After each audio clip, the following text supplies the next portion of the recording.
Bismillah, Inch'Allah, on va commencer. Donc, comme d'habitude, je vais vous présenter le programme, d'accord, de l'ensemble du cours.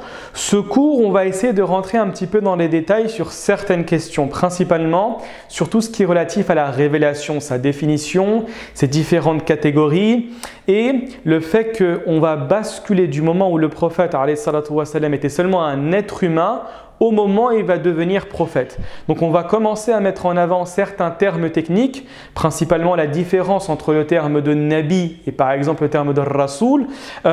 Également, on va essayer de mettre un petit peu en avant la question de la révélation coranique, comment elle s'est passée, quels sont les hadiths fondateurs sur la question de Al-Wahy en arabe, la révélation, comment la comprendre, qui a été à l'origine de la révélation, comment elle s'est produite, etc. Donc c'est des questions qu'on va essayer de mettre en avant au fur et à mesure. Commençons tout d'abord avec la première question, à savoir les signes de la prophétie de Mohammed alayhi salatu wa salam. Donc là, comme on a basculé du moment où le prophète était un homme vers le prophète messager, vers l'homme messager, vous allez voir que autour de l'année 40 de la vie du prophète alayhi salatu wa salam, on se rend compte qu'il y a certains événements qui se sont passés et qui ont annoncé sa prophétie. Des événements qui se sont passés dans les cieux, d'autres qui ont été mentionnés dans les textes précédents et du coup, on va essayer de mettre en avant quels sont les différents événements, les actions, les incidents qui ont prouvé l'avènement du prophète Mohammed alayhi salatu wa salam et principalement à deux niveaux. La première des choses, c'est qu'il faudra également expliquer quel est le message de Mohammed alayhi salatu wa salam, quel est le message du prophète.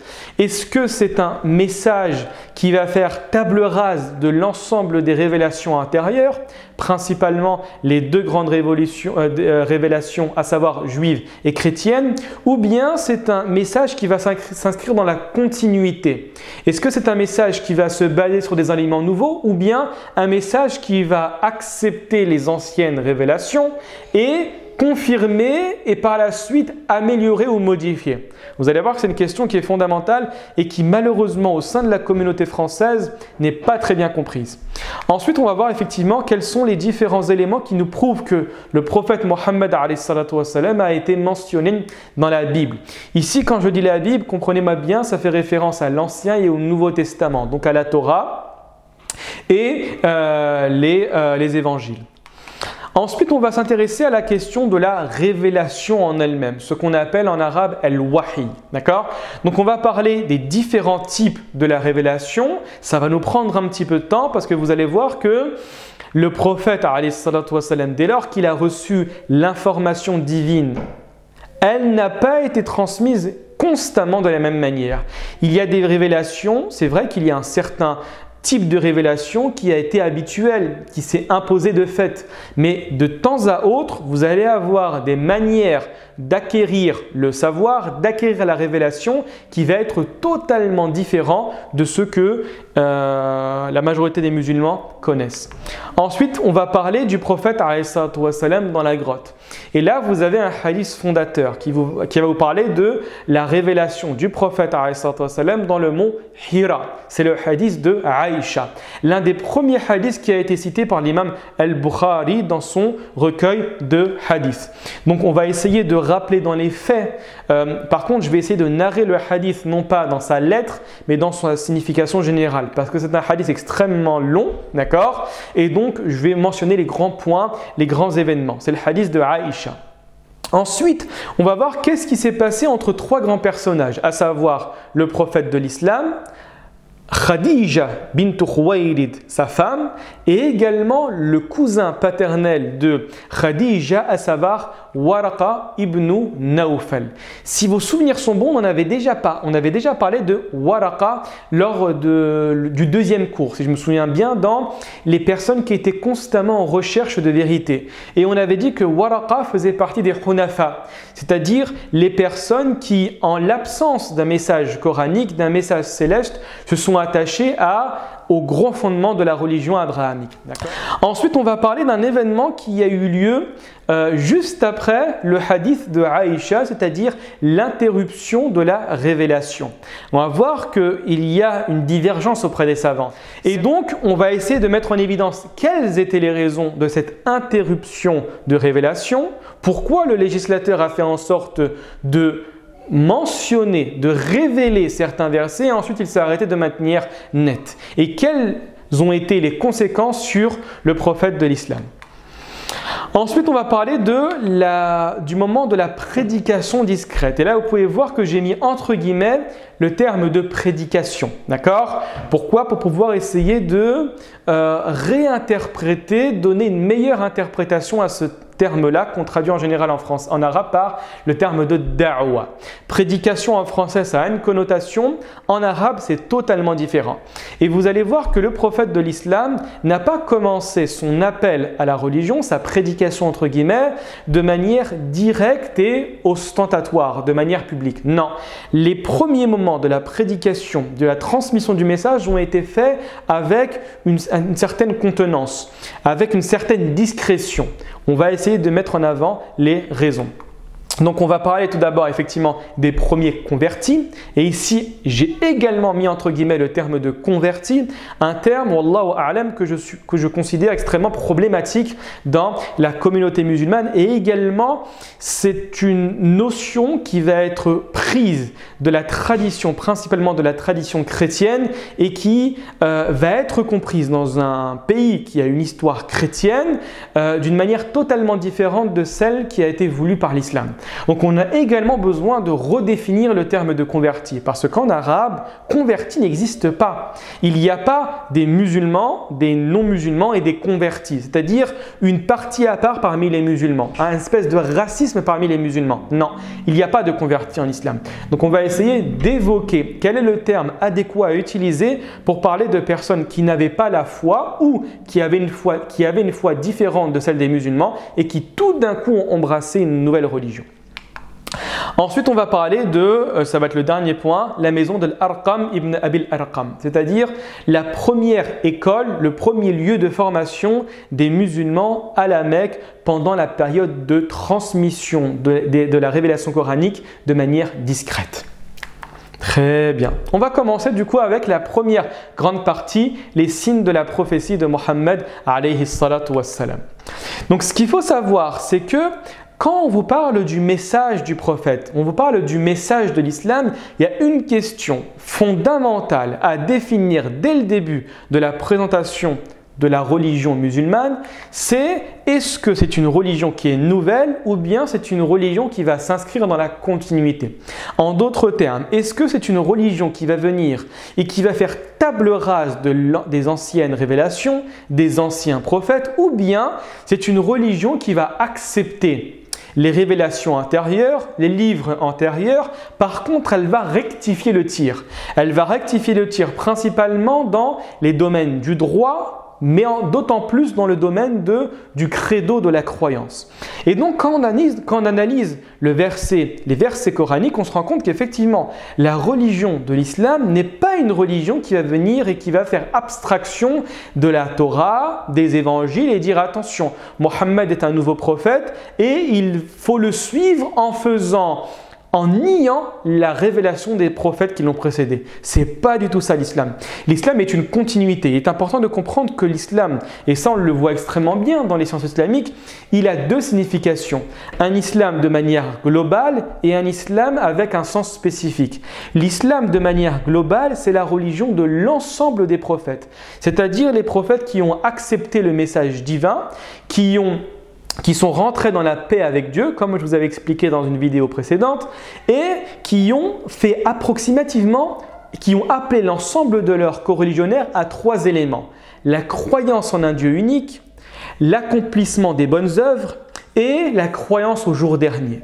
Ces 3 piliers de la foi, ces 3 piliers fondamentaux, ce sont les piliers que nous allons retrouver dans toutes les religions monothéistes. À chaque fois qu'il y a un prophète, en commençant par Adam, et en terminant par Mohammed, tous les prophètes étaient musulmans dans ce sens-là.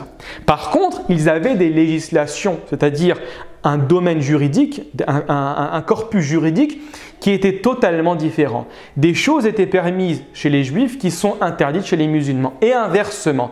Et donc du coup, cette législation-là, cette charia qu'on appelle de cette manière-là, c'est ça l'islam au sens spécifique. D'accord? Donc faites bien la distinction entre musulmans dans le sens général, l'islam dans le sens général et l'islam dans un sens beaucoup plus spécifique.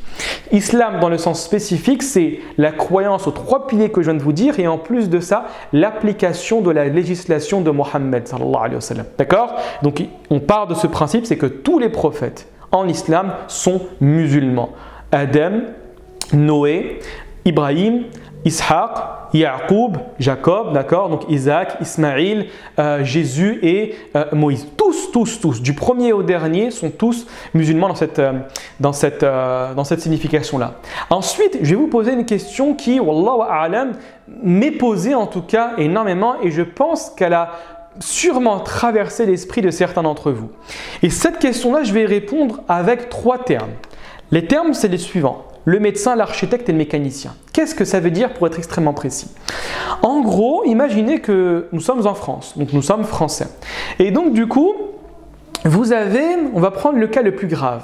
Et le cas où je pense qu'il n'y a pas une personne qui va être en désaccord avec moi. On a un enfant qui est malade, une maladie extrêmement grave. Et à ce moment-là, on va nous dire qu'il y a un médecin mais qui est étranger, dans un pays qui n'est pas à côté, qui a la solution pour votre enfant. Est-ce que au nom d'un certain chauvinisme, au nom d'un certain racisme, au nom d'un certain patriotisme, je vais dire que je n'accepte que les soins d'un médecin français, ou nous allons dire que la personne qui agit de cette manière-là est totalement stupide?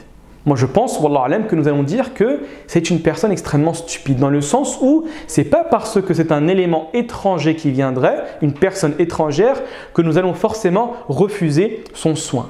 Ensuite, je passe à un degré moindre, l'architecte. L'architecte pour une maison que je désire, la maison de mes rêves. Par contre, l'architecte n'est pas français. L'architecte est italien. La personne qui va se dire « Non, moi, je n'accepte qu'un architecte qui est de ma nationalité », ou de mon origine, nous allons dire qu'effectivement, tu es réducteur dans ta vision. Et encore moins, à un degré moindre, la question du mécanicien. Tu as un gros problème dans ta voiture que tu as acheté avec un certain prix, mais tu te dis non, je veux qu'un mécanicien français. Alors que tu as un mécanicien d'un autre pays qui pourrait régler le problème en une fraction de seconde. Je pense, wallah alam, que la personne qui réfléchit de cette manière-là a une vision qui est très problématique. D'accord? Pourquoi? Parce qu'elle va cantonner son succès à la nationalité. Et c'est totalement faux. Pourquoi je vous parle de cela? Parce que certaines personnes vont se dire « Bah non, moi je suis né chrétien, je reste chrétien. Moi je suis né juif, je reste juif. Moi je suis né musulman, je reste musulman. » Je pense que cette approche est totalement fausse. Pourquoi? Parce que dans le domaine du médecin, dans le domaine de l'architecte et dans le domaine du mécanicien, pour des sujets qui sont beaucoup moins importants que ta vie éternelle, on accepte de soumettre à une connaissance étrangère, à une connaissance exogène, à des informations qui ne font pas partie de ma nationalité ou de mon origine. Et donc du coup, ce principe-là est totalement réducteur. Raison pour laquelle, wallah alam, je pense, quand il y a certaines personnes qui vous disent « Mais comment on sait que les musulmans sont dans la vérité ?» ou que les juifs sont dans la vérité ou que les chrétiens sont dans la vérité. Moi, wallah alam, je pense, c'est extrêmement simple. Hein. Il n'y a pas de danger, il ne faut pas se mettre dans une position risquée pour sélectionner une religion. Et Dieu y répond dans le Coran en disant que le véritable croyant n'est pas celui qui va sélectionner certaines prophéties au détriment d'autres. C'est la personne qui va accepter tous les prophètes, du premier au dernier. Et donc, du coup, si véritablement tu souhaites avoir le salut éternel, c'est quoi? C'est que tu acceptes tous les prophètes. Et la seule religion qui accepte tous les prophètes est la religion musulmane. Parce que quand tu es musulman, tu acceptes Jésus, tu acceptes Moussa, tu acceptes l'ensemble des prophètes qui ont précédé. Donc, en gros, si véritablement tu souhaites avoir une religion qui te garantit un accès obligatoire en tant qu'être humain au paradis. Pourquoi? Parce qu'en tant qu'être humain, toi tu te dis que moi j'accepte ce qui me vient de Dieu. Et je n'ai pas la connaissance ultime pour pouvoir savoir qui a été peut-être un menteur parmi ces personnes. Et donc qu'est-ce que je fais? J'accepte l'ensemble du message. J'accepte toutes les prophéties et je vais soumettre Ça, c'est important. L'acceptation de la prophétie d'une personne en fonction des arguments qu'il me présente. Et donc, sincèrement, en étant tout à fait objectif, les trois grands prophètes, Moïse, Jésus et Mohammed, dès lors qu'on voit leur biographie, dès lors qu'on voit leur production, la raison ne peut pas dire que ce sont des personnes qui ont menti à l'ensemble de l'humanité. Ce n'est pas possible. C'est des personnes qui sortent du lot. Et principalement, en étudiant la biographie du prophète, on se rend compte qu'effectivement, c'était quelqu'un qui était extraordinaire. Donc en gros, comprenez bien que le message du prophète est un message qui se veut non pas réducteur et donc limité à seulement un texte, le Coran et la prophétie de Mohammed, mais un texte qui va venir englober toutes les anciennes prophéties et accepter tout le monde sans faire aucune distinction entre les prophètes et les livres. Ça, c'est très important à saisir. Donc maintenant, on va s'intéresser à la question de Mohammed sallallahu alayhi wa sallam dans la Bible. Bien évidemment, je n'ai pas le temps de détailler cette question-là en profondeur. Raison pour laquelle je vais me limiter à l'énonciation de certains auteurs qui ont parlé de cette question-là et je vais vous mettre en avant une histoire qui, à mon sens, est l'un des éléments les plus importants pour pouvoir comprendre que Mohammed alayhi salatu wa sallam a été cité nominalement dans les textes bibliques. La première des choses, c'est les auteurs sur la question. Vous avez les anciens, parmi les anciens, ce qu'on appelle en arabe al-mutaqaddimin, d'accord, les anciens. Vous avez Ibn Taymiyyah, d'accord, Cheikh al-Islam Ibn Taymiyyah, l'un des plus grands savants de l'islam, qui est considéré comme mujtahid, c'est-à-dire personne qui a la faculté de donner un avis religieux sur un domaine particulier dans toutes les sciences de l'islam. Il avait la faculté de donner un avis dans le domaine du droit, dans le domaine de la aqida, dans le domaine de la langue arabe, dans le domaine de la logique. Il a écrit également une œuvre fondamentale dans la logique où il a critiqué la logique aristotélicienne. C'est important, Ibn Taymiyyah, c'est pas n'importe qui. Et vous avez son élève, Ibn al-Qayyim, également extrêmement connu en Europe pour ses ouvrages dans le domaine spirituel. Et également un livre dans la Sira que je vous avais présenté dans le premier cours qui se nomme Zad al-Ma'ad, où il présente la vie du prophète à travers ses spécificités et ses particularités, qui sont les mères adoptives entre guillemets du prophète. Comment était sa manière de marcher, de boire, de dormir, de faire la zakat, de faire la prière. Donc c'est une approche différente de la Sira. Vous avez également l'imam al-Qarafi, d'accord, Sahib al-Furuq, celui qui a écrit un livre extrêmement connu, Kitab al-Furuq. Ensuite, parmi les récents, vous avez par contre, pour information, la plupart ce sont des auteurs arabes, et il y en a un que je vais mentionner que là, pratiquement tout le monde connaît, qui est considéré comme le leader dans la religion comparée, principalement entre les chrétiens et les musulmans. Vous en avez un extrêmement connu, Ahmed Hijaz al-Saqqa, un égyptien. Vous avez Nasr Abu Talib également. Vous avez le docteur Wadi Ahmed Fathi.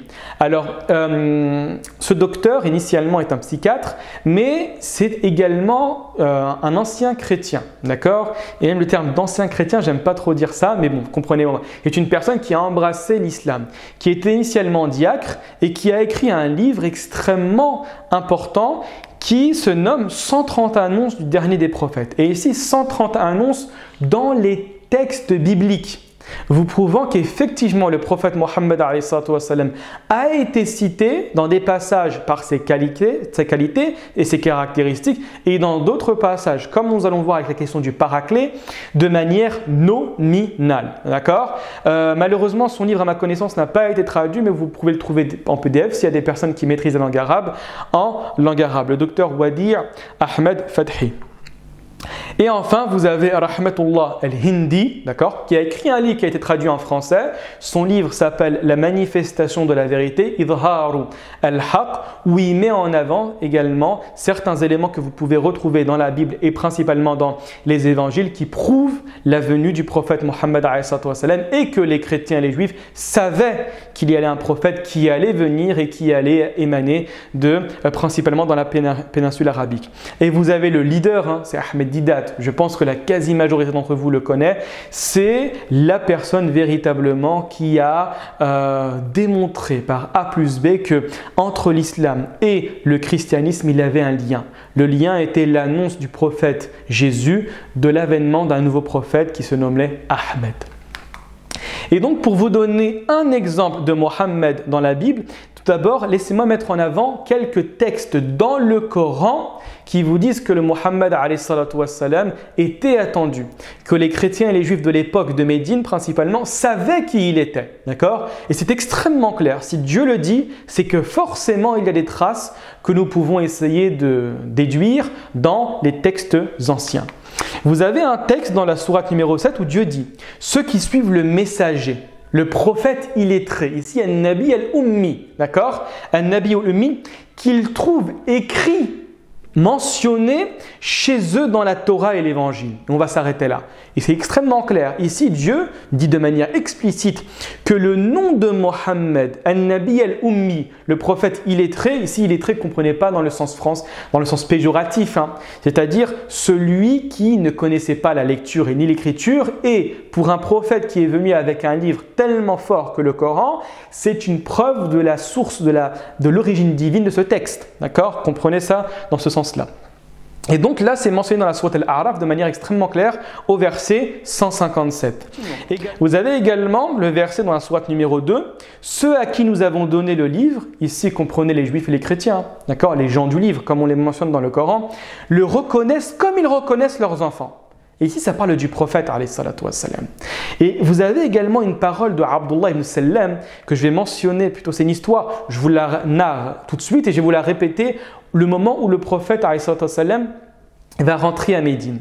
Et donc Abdullah ibn Sallam n'était pas n'importe qui, c'était l'un des plus gros rabbins de Médine, extrêmement érudit, extrêmement compétent dans son domaine.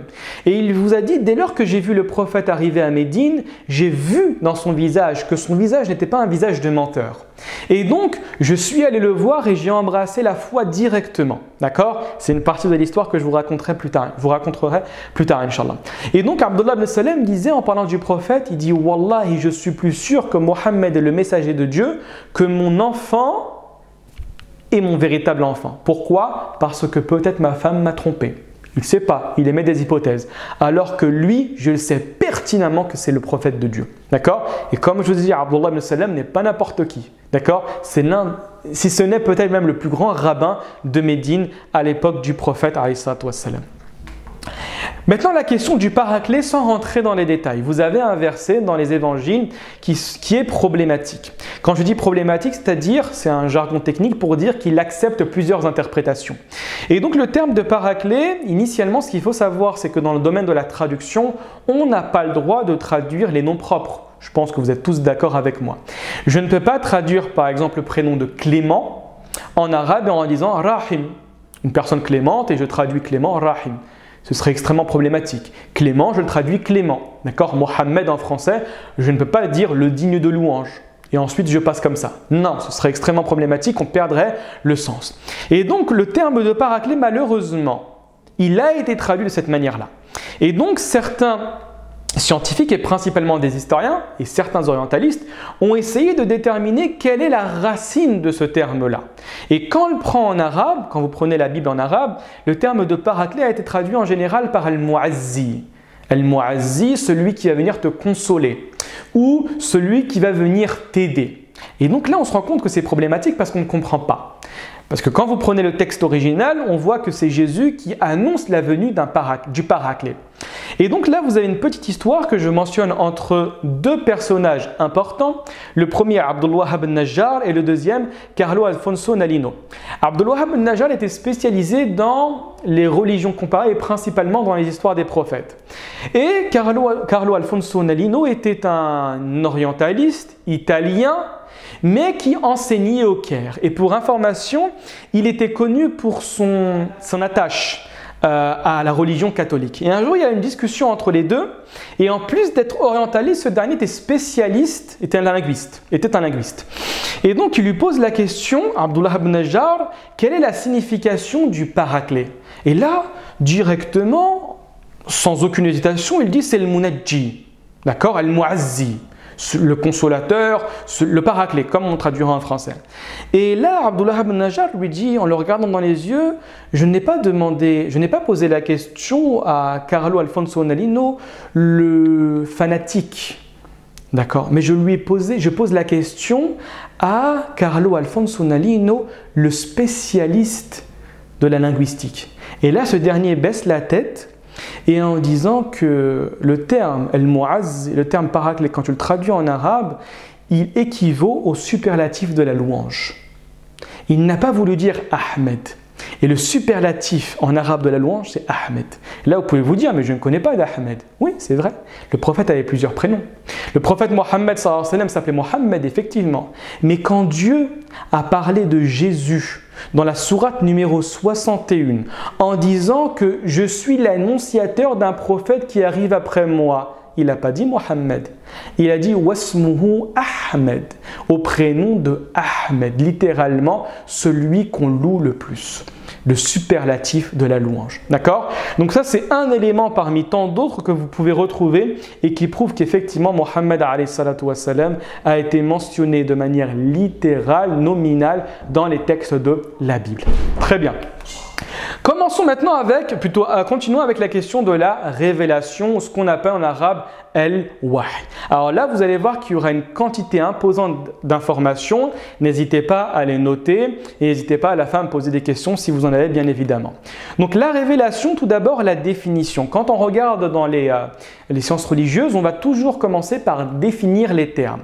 Et ce qu'on appelle en arabe al-wahy se définit par al-khabaru as-sari' ou al-khafi, c'est-à-dire une information qui se transmet de manière rapide et dissimulée. D'accord? Les deux particularités de la révélation, c'est cela. La dissimulation dans la transmission et également la rapidité dans la transmission et la narration. D'accord? Donc, al-wahy en arabe, la révélation, fait référence à cela. Ensuite, on va s'intéresser maintenant aux différents types de révélations. Comment le prophète, alayhi salatu wassalam, recevait le message? Est-ce que c'était des feuillets qui descendaient du ciel? Est-ce que le prophète Jibril venait à travers une ou différents aspects? On va essayer d'éclaircir tout ça. Donc, les différents types de révélations. La première révélation est une révélation divine et directe. Et quand je dis révélation divine et directe, c'est une révélation divine à l'image de celle dont a bénéficié Moïse. Vous connaissez tous, Moïse dans le désert a reçu directement la révélation de Dieu sans aucun intermédiaire. Dieu parlait, il ne le voyait pas, mais il l'entendait. Et donc le prophète de l'islam a reçu un type de révélation de cet acabit. Et principalement au moment du hadith de l'Isra wal Mi'raj. On va mentionner l'ensemble de ce hadith-là quand on va parler de l'année 10 de l'apostolat prophétique, ce qu'on appelle en arabe Amul Huzn, l'année de la tristesse, où Dieu a accordé un cadeau au prophète et ça a été le fait pendant une nuit de visiter le royaume des cieux. À ce moment-là, le prophète a entendu Dieu directement. Il a parlé avec Dieu. D'accord? On dit kifah, c'est-à-dire face à face, sans que le prophète, en tout cas pour la majorité des savants, ait vu Dieu. Et vous savez qu'il y a une divergence entre Aïcha et Ibn Abbas sur cette question-là. Est-ce que le prophète a déjà vu Dieu ou pas? On va essayer de mentionner cette divergence dans les prochains cours, Inch'Allah. Donc là, une révélation directe. Ensuite, vous avez un deuxième type de révélation, c'est ce qu'on appelle an-nafthu fi ar-ruh, la révélation du cœur. En d'autres termes, c'est une révélation divine projetée dans le cœur du prophète sans intermédiaire sensoriel, c'est-à-dire sans vision et sans écoute. Le prophète recevait une révélation dans son cœur directement et ensuite il la transmettait aux personnes de sa communauté, ce qu'on appelle un nafthu fi ar-ruh, littéralement le jet, la projection dans le cœur du prophète alayhi salatu wassalam. Ensuite, vous avez le rêve cohérent, ce qu'on appelle en arabe ar-ru'ya as-sadiqa. D'accord? Ar-ru'ya as-sadiqa, le rêve pieux, la vision pieuse ou le rêve cohérent. C'est lorsque le prophète alayhi salatu wassalam, et on va le mentionner dans le hadith de Aïcha, avait une certaine vision et ensuite elle apparaissait à lui telle la clarté de l'aurore, comme disait Aïcha. D'accord? Et pour information, ça a été le signe avant-coureur du rapprochement de la révélation. Vous allez voir, comme je l'ai mentionné tout à l'heure dans le hadith. Ensuite, vous avez la révélation par l'intermédiaire de Jibril.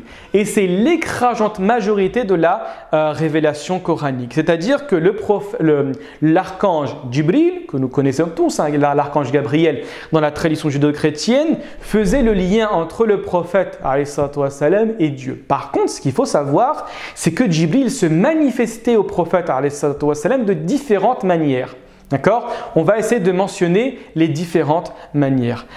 Donc ces formes et ces aspects. La première des choses, c'est sous sa véritable forme et cela a été réalisé à 2 reprises. Effectivement, le prophète wassalam, et le Coran le mentionne dans la sourate 53 et la sourate 81, que le prophète de l'islam a vu Jibril sous la forme de la création de Dieu vers Jibril, c'est-à-dire sous sa forme initiale, sous sa véritable forme. Il vous dit qu'il l'a vu, qu'il était tellement grand, qu'il avait 600 ailes, et quand le prophète wassalam, l'a vu, il est tombé dans les pommes. Il n'a pas pu maîtriser cette vision-là, d'accord ? Et par la suite, on va essayer de mentionner le hadith fondateur sur la reprise de la révélation et quand le prophète wassalam, a vu Jibril sous sa véritable forme. Sachant que, et ça c'est l'une des paroles les plus connues chez les savants, c'est que les savants divergent sur quelle est la créature la plus grande que Dieu a créée. Certains mettent en évidence que c'est Jibril. D'accord ? Que c'est Jibril. Ensuite, vous avez tel le tintement d'une clochette. Et ce type de révélation était le plus pénible pour le prophète wassalam. D'accord ? Mais qu'on dit en arabe misla salsalatil jaras. Vous avez dans le tout début du Sahih al-Bukhari, Kitab Bad'ul Wahy, le chapitre concernant le début de la révélation qui vous parle de ce hadith-là. D'accord ? Où le prophète wassalam, parle des différentes manières dont la révélation lui vient par l'intermédiaire de Jibril. Et donc, comme je vous ai dit, c'était la plus pénible pour le prophète wassalam, au point où, quand la révélation lui venait de cette manière-là, il transpirait énormément dans une journée extrêmement froide. Également, il avait l'aspect fiévreux et il changeait de teint. Au point où un jour, un des compagnons vous dit que le prophète wassalam, était allongé sur sa cuisse et il a reçu ce type de révélation. Et il vous dit qu'à ce moment-là, le prophète a commencé à prendre énormément de poids, où il pensait que sa cuisse allait être coupée en 2. D'accord ? Donc effectivement, tel le tintement d'une clochette, c'est ce que dit le prophète wassalam, était la manière de prendre la révélation la plus pénible. Et certains savants, comme à l'instar de l'imam al-Qurtubi et l'imam al-Mubarakfuri, ont essayé d'expliquer pourquoi, quelles étaient les raisons de la pénibilité de cette révélation. Et vous avez différentes interprétations. Ici, ce qu'il faut comprendre, c'est que la compréhension du Coran est inféodée à l'effort. C'est-à-dire que le prophète wassalam, initialement devait faire en sorte de comprendre le Coran en fournissant un effort. Dieu dans le Coran parle de la révélation en disant que c'est une parole lourde. Effectivement, c'est la parole de Dieu qui va se métamorphoser, qui va s'adapter dans le monde des anges et qui va venir dans le monde matériel que nous connaissons. Donc en gros, c'est une parole qui est tellement lourde qu'il a besoin de s'adapter à un monde intermédiaire pour arriver chez nous. D'accord ? Et si Dieu n'avait pas donné la force au prophète Mohammed de prendre la révélation, personne n'aurait pu la prendre.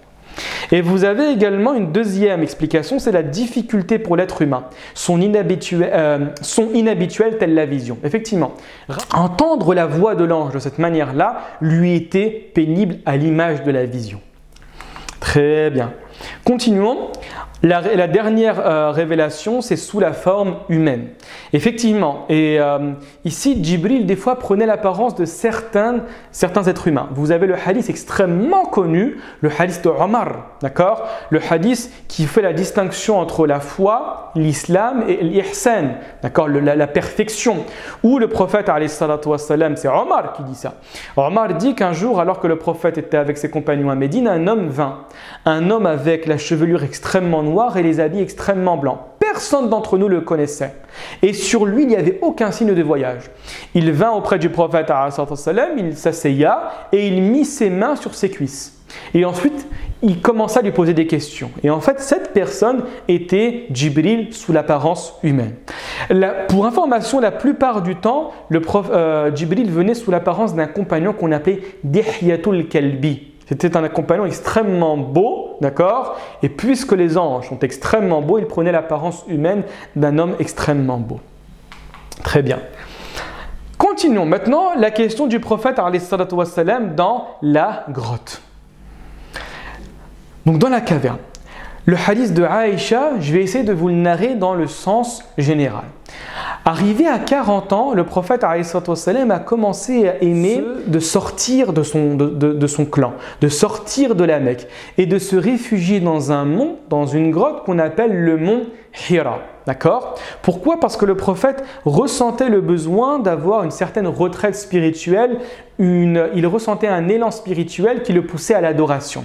Une adoration qu'on appelle en arabe at-tahannuth, c'est-à-dire une adoration selon le modèle abrahamique. Et le prophète, en plus de cela, alayhi salatu wassalam, avait énormément de visions qui se manifestaient dans la vie de tous les jours, telle la clarté de l'aurore. Et donc, à force de voir cette concordance entre les rêves et les réalités, à force de ressentir cet élan spirituel, il montait, certaines sources vous disent que c'était tous les mois de Ramadan, il montait jusque dans la grotte de Hira et il s'adonnait à l'adoration. Il restait quelques jours, quelques moments dans cette grotte et il revenait voir sa femme pour s'approvisionner. Mais un jour, tout d'un coup, alors qu'il s'adonnait à l'adoration, l'ange lui apparut, à savoir Jibril. Et là, il regarda le prophète et lui dit « Ya Muhammad iqra, lis ». Et là, le prophète dit « Ma ana biqari » je ne sais pas lire. Le prophète s'avança vers lui, il le serra entre ses mains jusqu'au moment où le prophète était à 2 doigts de s'évanouir. Comme on dit en arabe, hatta balagha minni al-jahd, d'accord? Jusqu'au point où il a perdu toutes ses forces. Et là, l'ange le lâcha. Et il lui dit une deuxième fois, Ya Muhammad iqra. Et là, le prophète donna la même réponse. Ma ana biqari, je ne sais pas lire, je ne suis pas un lecteur. L'ange s'approcha de lui, il le serra une deuxième fois, jusqu'au point où le prophète allait tomber dans les pommes, et là il le lâcha. Il lui dit une troisième fois, Ya Muhammad iqra, oh Muhammad, lis.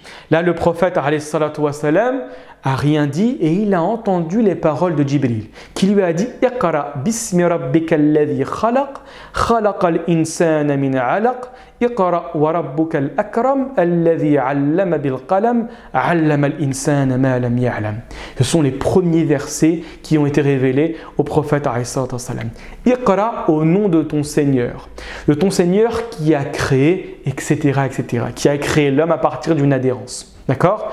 Et donc par la suite, là, le prophète alayhi salatu wassalam retourna chez lui.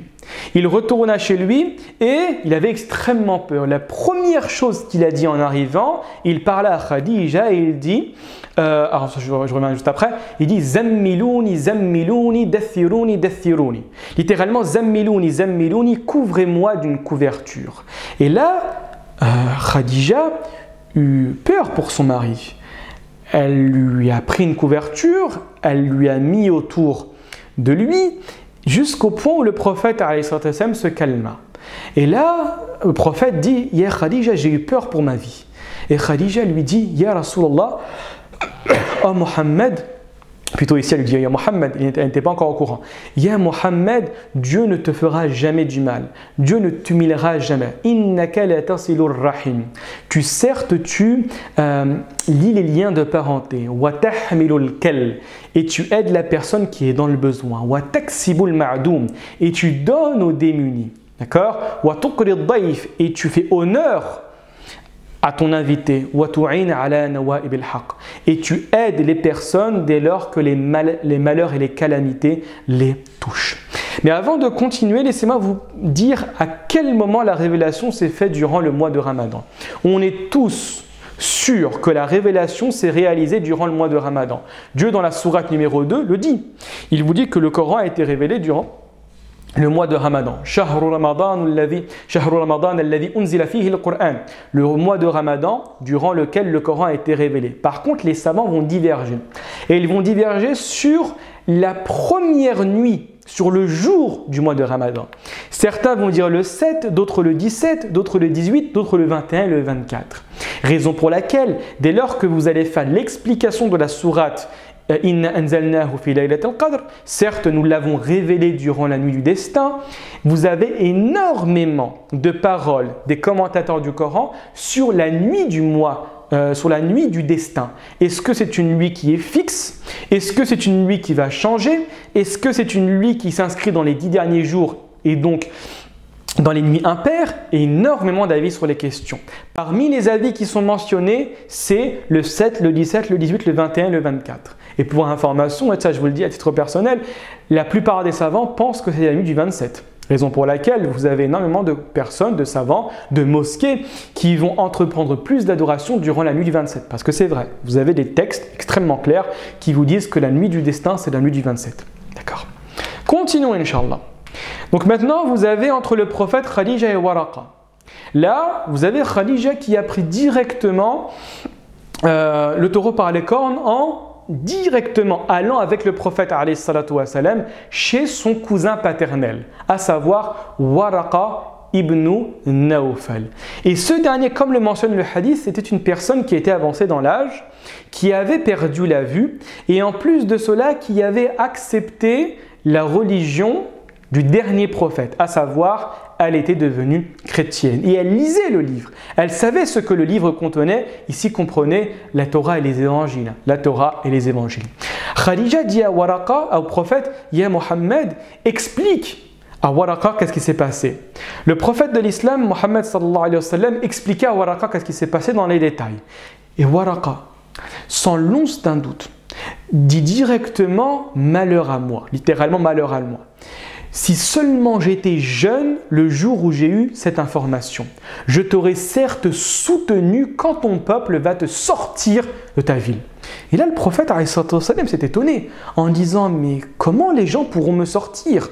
Je suis un Quraïshite. En plus d'être un Quraïshite, je suis une personne extrêmement respectée, extrêmement connue pour sa véracité, pour sa confiance, pour son honnêteté. Je suis celui qu'on appelle un Sadiq al-Amin, celui qui dit la vérité et celui qui agit constamment dans le bien, d'accord? Celui qui est digne de confiance.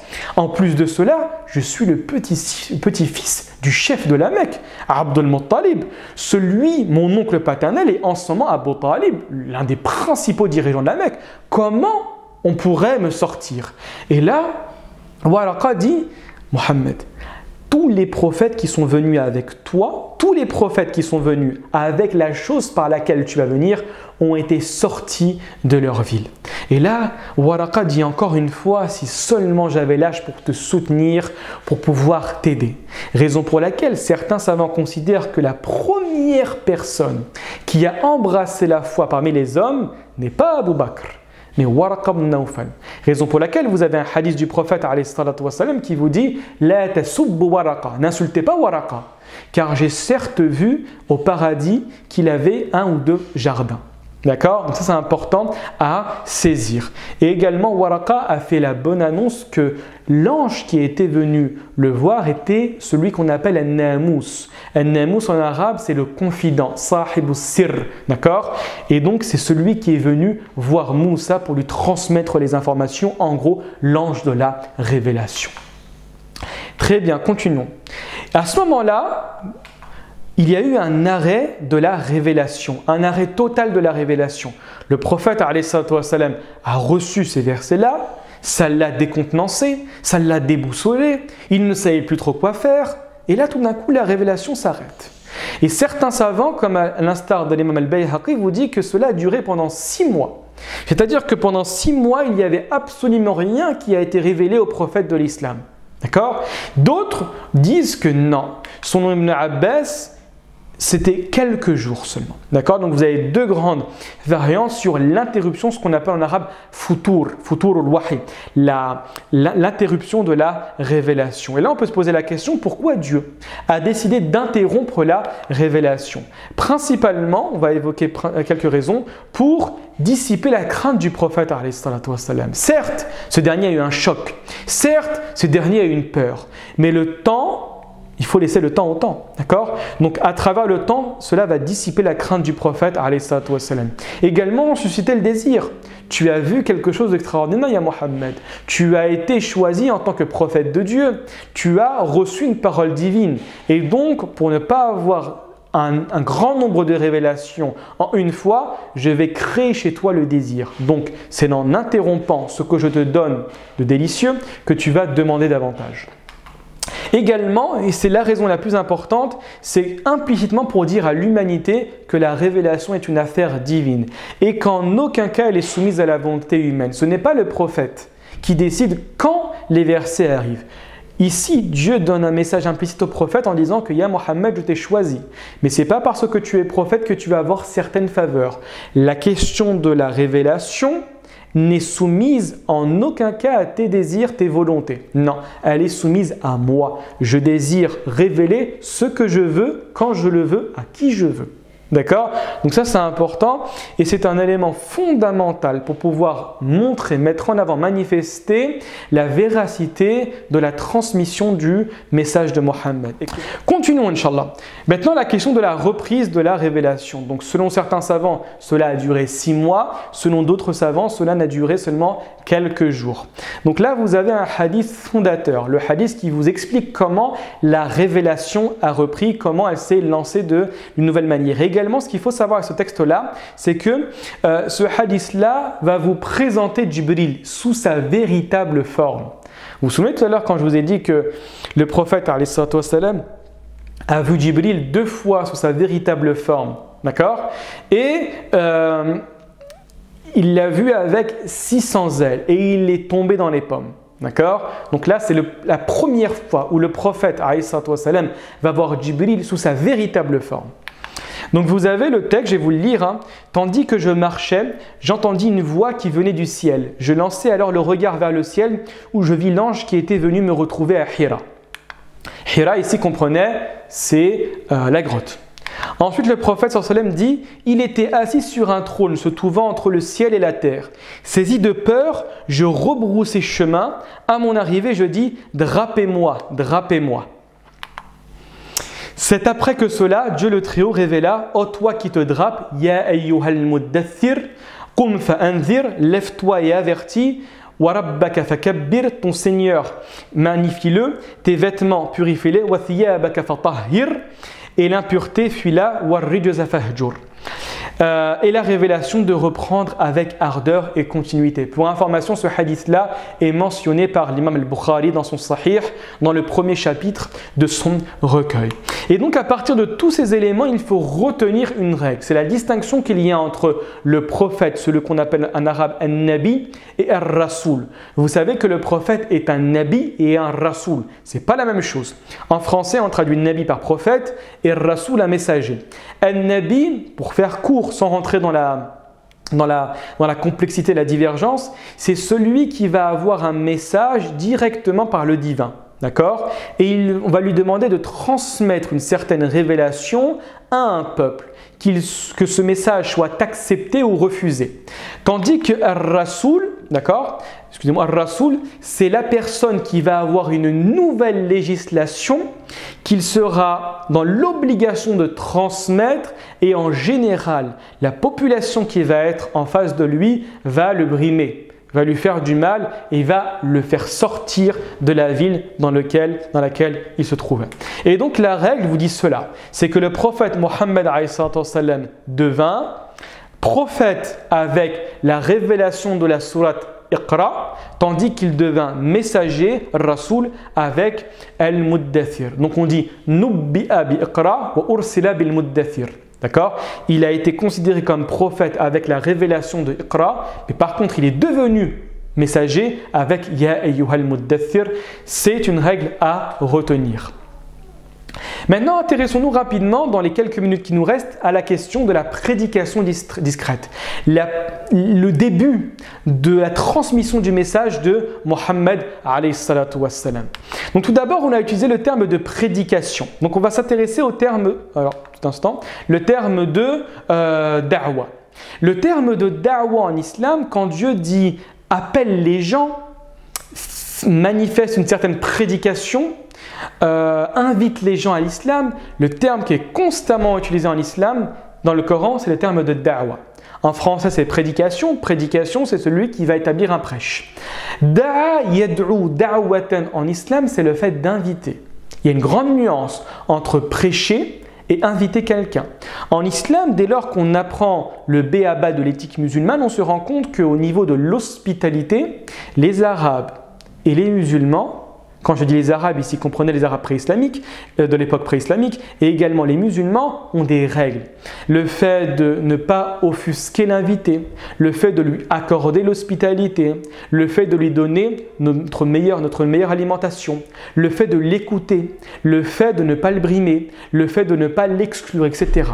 Et donc, littéralement, tous ces termes-là de l'invitation, de l'hospitalité, tu dois forcément les transposer, les appliquer sur la question de la transmission du message. Quand Dieu parle de la question littéralement de l'invitation à l'islam, il vous dit qu'il y a des règles à respecter. Il vous dit que, initialement, c'est un verset dans Surat An-Nahl, où Dieu dit que quand tu as le choix entre deux manières pour inviter à l'islam, une est bien, une est meilleure, tu es contraint de choisir la meilleure. D'accord?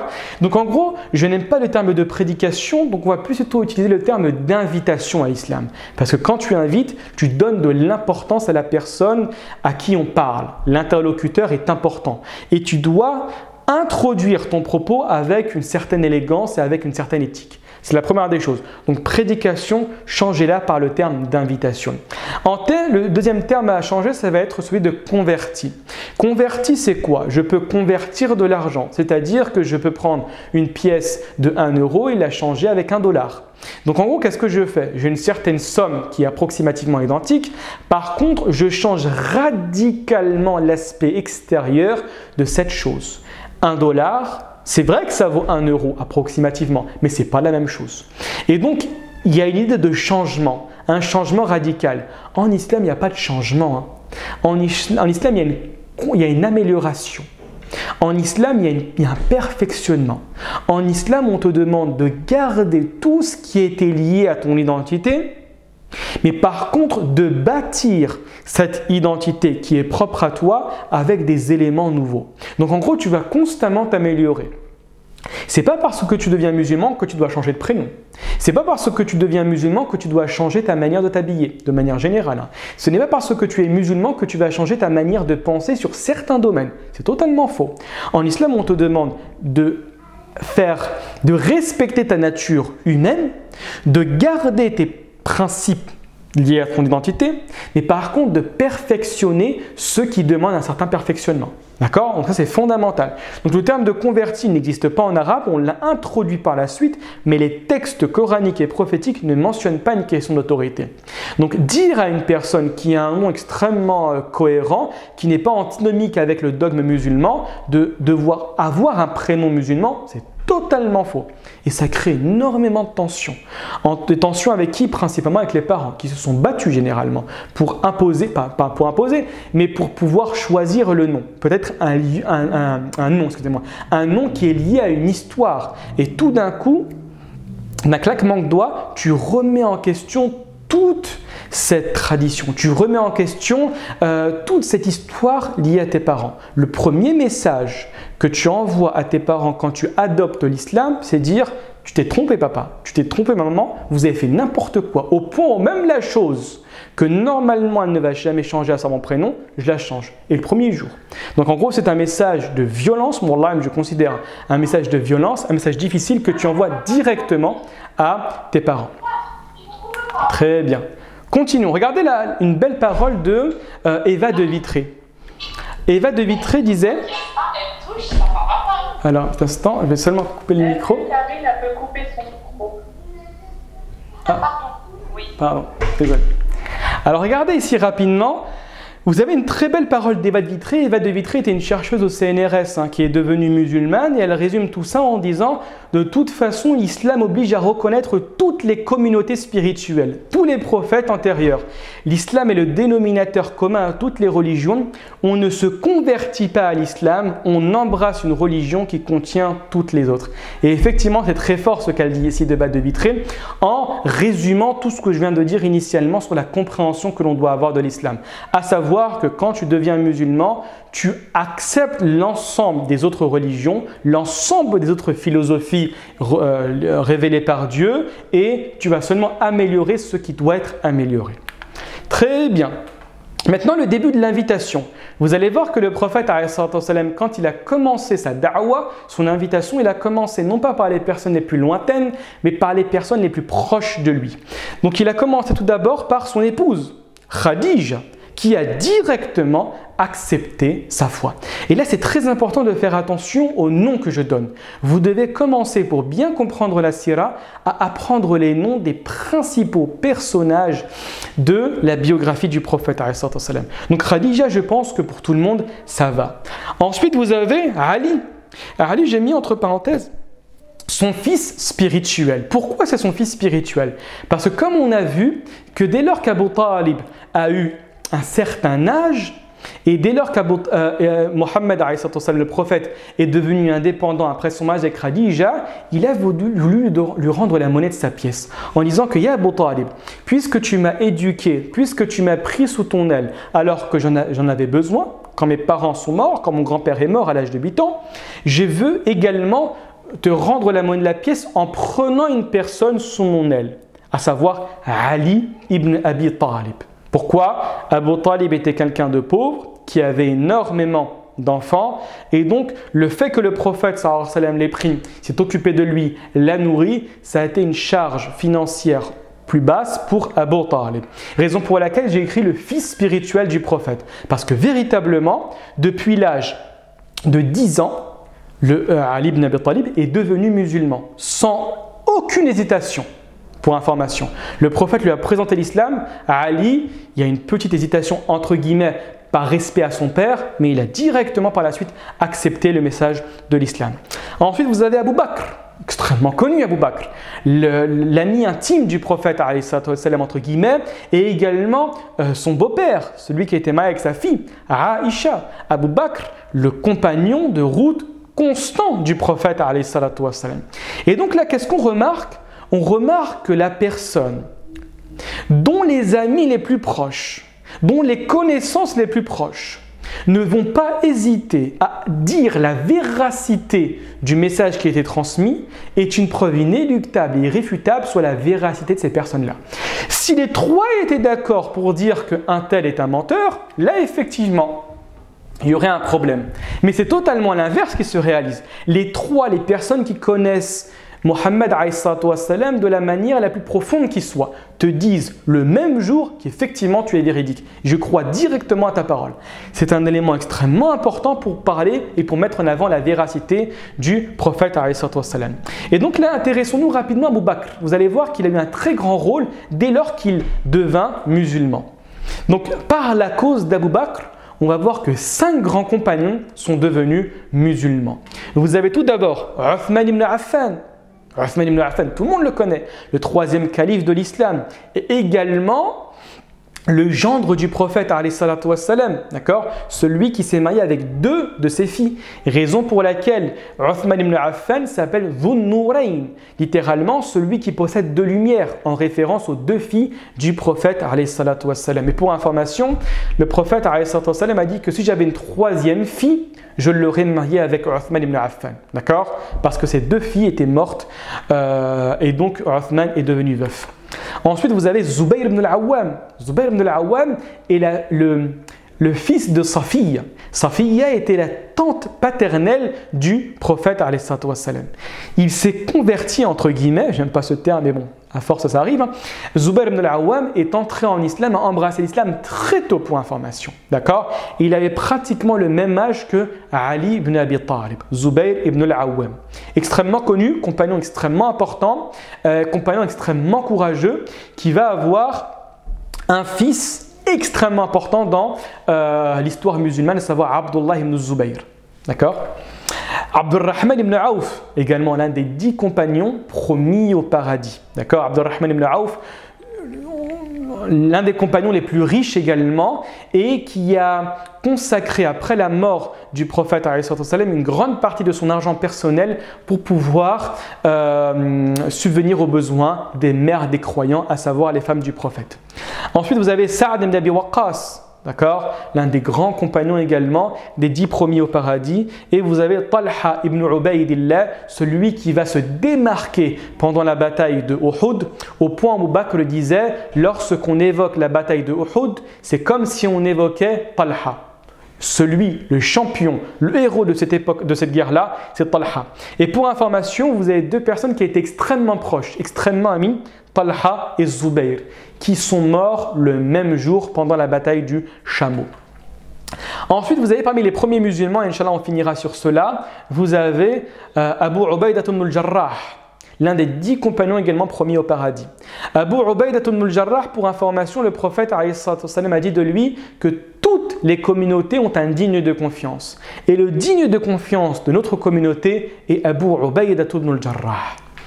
Vous avez également Uthman ibn Mad'un, d'accord, l'un des compagnons également qui a embrassé l'islam extrêmement tôt. Saïd ibn Zayd, l'un des 10 compagnons promis au paradis, le fils de Zayd ibn Amr ibn Nufayl, d'accord, celui qui était considéré comme un Hunafa. Également, Saïd ibn Zayd est le mari de la sœur, c'est un petit peu compliqué, est le mari de la sœur de Omar ibn al-Khattab. Donc c'est le beau-frère Saïd ibn Zayd de Omar ibn al-Khattab. Et vous avez Ammar ibn Yasir et ses parents. Ammar ibn Yasir est extrêmement connu. Pour les personnes qui ont vu le film Le Messager, Ammar on le voit constamment. Celui qui était soumis à la torture. Et ses deux parents sont morts des suites de la torture. Yasir et Soumayya. D'accord? On va évoquer ça dans le prochain cours, Inch'Allah. Et Ammar ibn Yasir a une prophétie de la part du prophète wassalam, en disant que c'est une communauté, al-fi'atul ba'iriya, qui va le tuer, mais ça on le verra beaucoup plus tard, Inch'Allah. Ensuite, vous avez Khabbab ibn al-Arat également. On va parler de ce compagnon-là dès lors que nous allons traiter de la question de l'entrée en islam de Omar ibn al-Khattab. Vous avez Abdullah ibn Mas'ud, extrêmement connu, l'un des compagnons les plus érudits du prophète et les plus connus. Suhayb al-Rumi, Al-Arqam ibn Abi al-Arqam. Alors là, pour information, ce personnage est important, ce compagnon. Pourquoi? Parce que c'est le compagnon dans la maison duquel tous les compagnons vont se réunir pour pouvoir écouter la révélation coranique, écouter les propos du prophète. Donc quand on vous posera la question, quelle est la première école de l'islam? C'est la maison d'Al-Arqam ibn Abi al-Arqam. Pourquoi? Parce que les premiers musulmans n'avaient pas la possibilité de manifester leur foi en public. Et vous allez voir qu'est-ce qui va se passer dès lors que le prophète va recevoir l'ordre divin de proclamer la foi en public. Vous allez voir qu'il y aura énormément de persécutions. Voilà, on est arrivé à la fin du cours. Barakallahu fikum pour votre présence et votre écoute.